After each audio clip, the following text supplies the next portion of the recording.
So next up we're going to mount the turbo and start the J-pipe.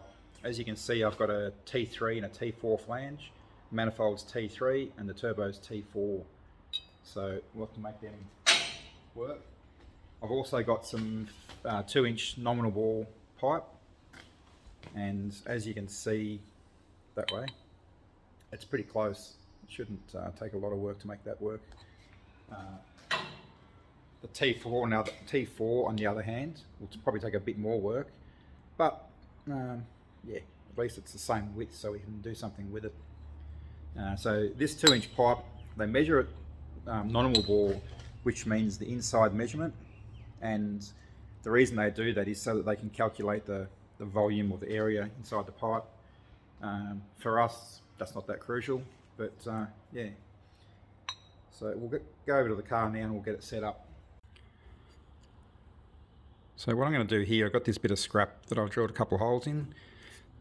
This end up here, it's a bit hard to show you one-handed, but this end up here is bolts onto the, it actually goes that way, and it bolts onto where the T3 flange goes. Then I'm going to put a 90 degree or probably a 70 degree or something bend in that, so that the T4 flange can go up here. I'll show you what I mean. We'll bend it and I'll get it back in the car and you'll probably get a better idea on what I'm talking about.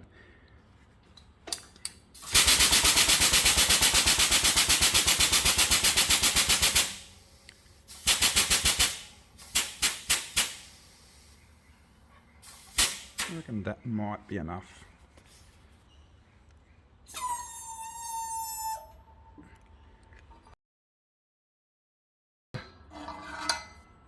So I've got, it actually goes, it'll probably go about like that. I reckon that should get pretty close. Let's go and see. So you'll probably get a better idea of this now. So I'll put that back on there, and that goes like that. Do these bolts back up.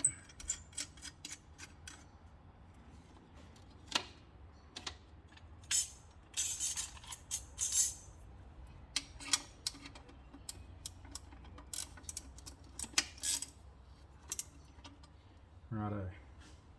So now we can set the turbo on there now and sort of get a better idea. You'll see the flange will probably go something like that, I imagine, about there. So we might even drill a hole here to get it started, just to get a rough idea on where it's going to fit, and we can cut and modify and whatever, bend the bracket into the right spot.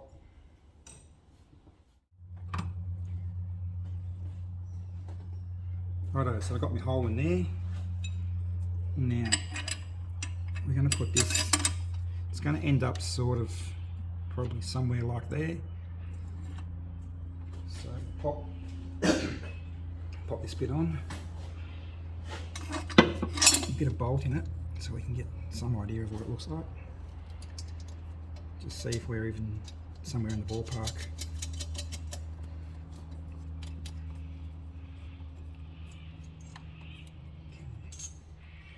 I've got it tilted back a little bit too.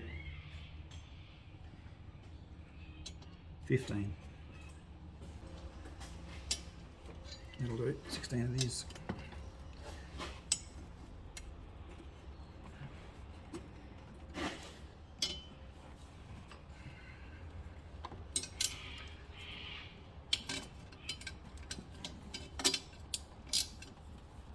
Actually, probably wants to twist around a bit.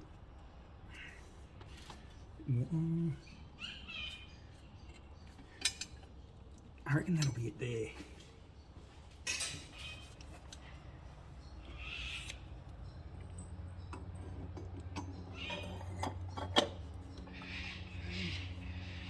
Now it's got to twist more. That's better, I think like that. We'll get one of these on.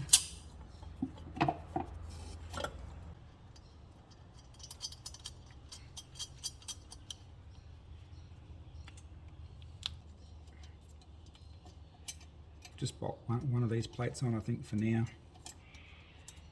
just to sort of get a rough idea of if we're on the right track. Here we go. So that's sort of going to go about there. Yeah, I'm pretty happy with that. So I've got everything pretty much where it's supposed to be. You can see there's a nice amount of clearance. The exhaust housing here is sort of a fair way away from the shock tower or any of the electrics. And then this side, you can see down here. What we're going to do now, I'll get a torch so you can see better. There we go. So yeah, you can see what's going on down there. I've just got that strap holding it all together. And what I'm going to do next is take the compressor cover and the core out separate. Then I'll unbolt the manifold off the engine and we'll take the exhaust housing and the manifold together over to the bench and we'll start making up the J-pipe. So we're out of the car, back onto the bench, and you can pretty much see what we've got to do. We've got to go from the T3 to the T4. This bend here is not too bad. It's needs a fair bit of cutting and shaping, but it's sort of in the ballpark. So yeah, let's see what we can do. Righto, so after a bit of cutting and welding, this is what we've come up with. It's actually not come up too bad, to be honest. If I flip it over, you can see in there, it's pretty central. It's a good starting point. And down there you can see the same thing. It's not too bad. There's a bit of a gap in there, but I reckon we can fill that and then die grind it out nice and smooth. And that'll give it a bit of strength as well as make it work. So we'll go get it back on the car and we'll just test fit it, make sure it's still going to point the right angle. I did notice wherever I've put it, this piece here, that it was pretty close. When you put it on there, the angle, it's a bit hard to show you exactly, but the angle was, yeah, pretty well dead square.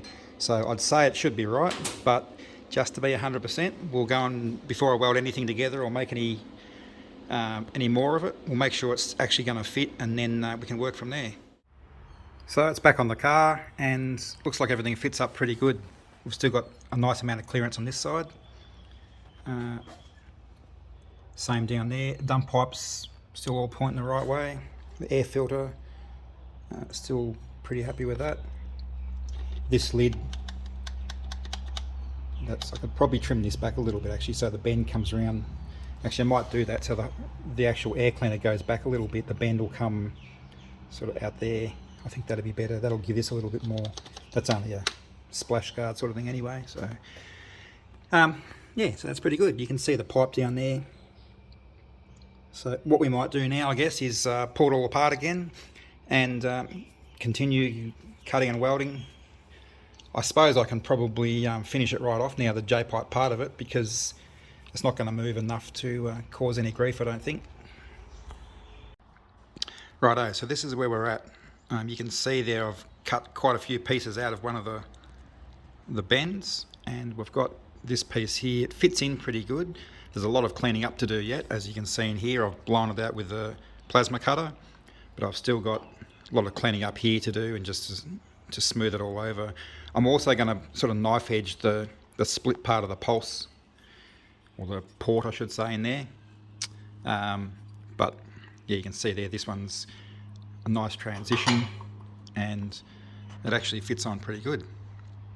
So we'll keep grinding and see how we go.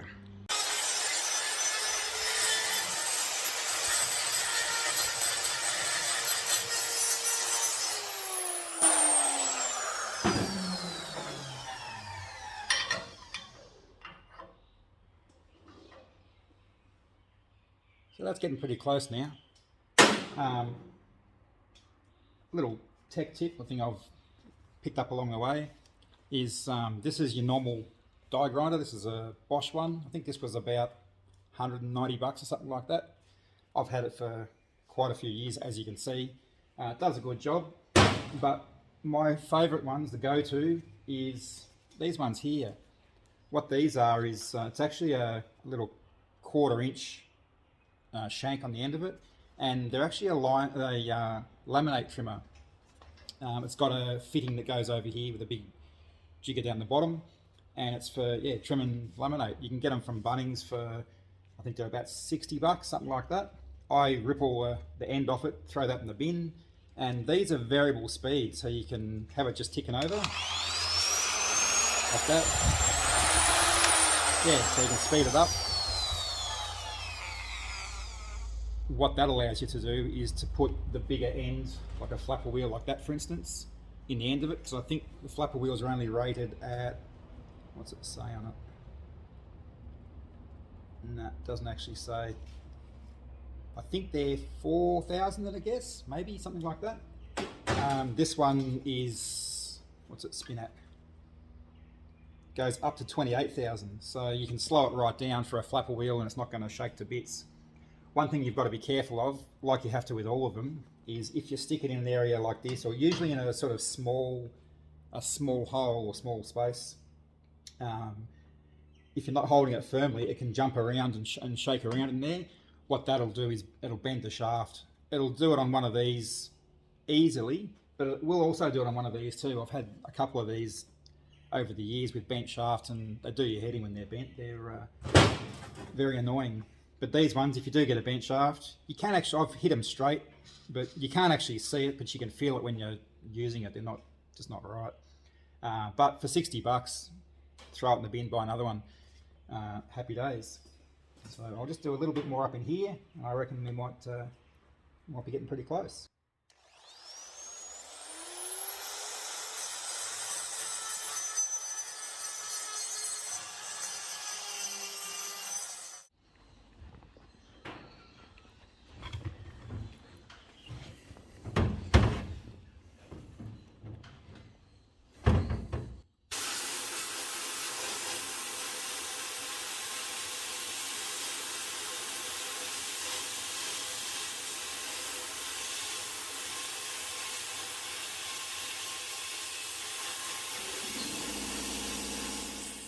So here it is, just about finished. I've got a little bit more grinding to do. You can see inside there it's coming to shape in there. So we'll do a little bit more grinding on it, and then we'll give it a coat of paint and start putting it together. Might move on to the dump pipe next.